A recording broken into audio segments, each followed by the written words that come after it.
হাসরের ময়দানে কত কাতার মানুষ হবে গো। নবী বলেন আয়েশা, হাসরের ময়দানে মানুষ 120 কাতার মানুষ হবে। কয় কাতার? আয়েশা রে, হাসরের ময়দানে 120 কাতার মানুষ হবে।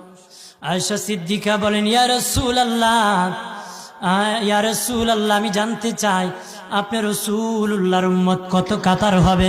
নবী বলেন আয়েশা, আমি রাসূলুল্লাহর উম্মত একাই 80 কাতার হবে। মা আয়েশা বললেন ইয়া রাসূলুল্লাহ, দিনের নবীজি 80 কাতার দিয়ে আপনার উম্মত হবে, আপনার উম্মতকে কেমনে আপনি চিনবেন? নবী বলেন আয়েশা রে, আমার উম্মতকে 3টা পরিচয় আমি চিনব। 1 নম্বর পরিচয়, আমার উম্মতের কপাল থেকে নূর চমকাবে, নূর চমকাবে। নবী বলে বাবা সাহাবীরা,